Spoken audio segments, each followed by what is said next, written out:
pessoal, tudo bem? Hoje eu trouxe para vocês uma atividade sobre mapa de fluxo. Então, eu vou explicar para vocês aí o que são esses mapas de fluxos e nós vamos analisar dois mapas sobre o tráfico de africanos escravizados. E depois dessa análise aí, vocês vão responder as atividades no formulário do Google, tá bom? Então, vamos para a aula de hoje. No primeiro slide, eu coloquei para vocês a definição de mapas de fluxos. O que são eles? São aqueles que representam movimentação no espaço, ou seja, circulação de elementos naturais, massas de ar e correntes marítimas. Por exemplo, pessoas e produtos, entre outros. Para indicar o sentido dos fluxos, são usadas setas que permitem visualizar o ponto de saída e o de chegada. Em alguns mapas de fluxos, para representar a intensidade dos movimentos, as setas têm espessuras diferentes. Em outros, para representar movimentos diferentes, cada seta tem uma cor. Então, de forma geral, pessoal, os mapas de fluxo representam movimentação, seja de pessoas, seja de produtos. Então, uma pessoa que saiu de uma região e foi morar em uma outra região, se a gente fosse montar um mapa de circulação de pessoas, ela entraria como uma dessas pessoas no número total desse gráfico, tá bom? Então, de modo geral, o mapa de fluxo representa um fluxo aí, uma movimentação, uma mudança, uma circulação, tá bom? O primeiro mapa que nós vamos analisar tem como título Tráfico de Africanos Escravizados do século VII até o século XIX. Então, a gente pode observar que esse mapa, ele mostra o fluxo de escravos entre a África, a América, a Ásia e a Europa, entre esses 4 continentes, tá bom?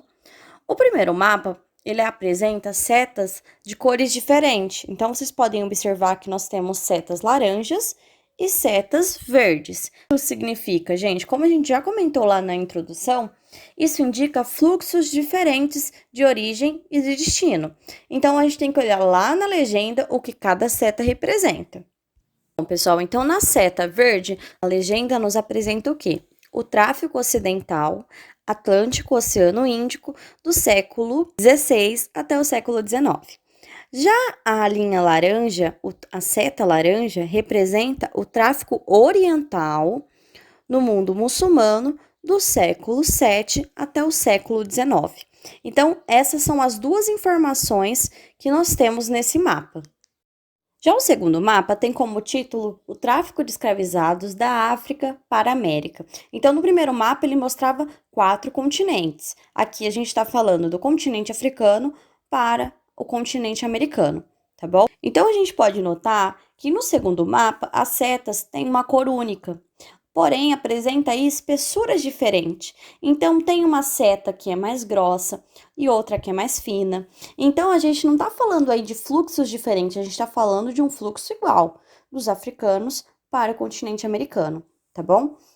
Então, pessoal, essa espessura diferente indica a intensidade do fluxo. Se foi uma movimentação maior, se foi uma movimentação menor, tá bom? Então, se nós fôssemos pegar, por exemplo, e analisar que região da África foi o principal ponto de partida aí dos escravos, a América, a gente ia ter que olhar aqui no qual seta tem uma espessura maior. No caso, nós chegaríamos à conclusão aqui que a África Ocidental Central tem uma espessura maior aí. Então, foi da onde saiu mais africanos aqui para o continente americano.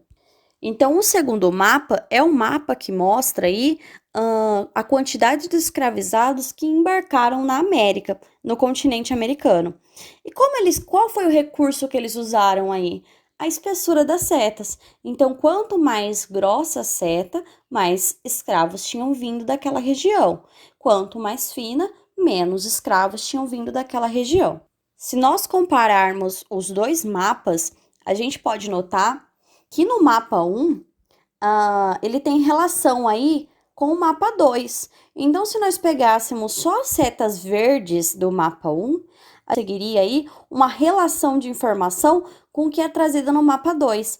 Porque lembra que eu falei para vocês que no mapa 1 ele mostra o continente asiático, o continente europeu, o continente americano? Já no mapa 2 ele mostra apenas o continente americano.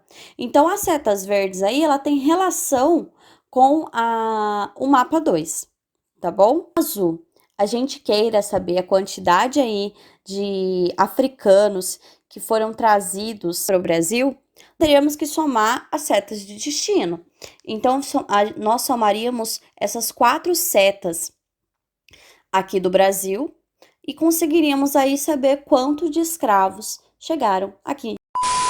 Bom, pessoal, esse foi o vídeo. Espero que vocês tenham gostado, que tenham entendido. Qualquer dúvida é só me chamar lá no WhatsApp que eu respondo vocês, tá bom? No nosso grupo ou no particular mesmo. Um beijo e até semana que vem. Tchau!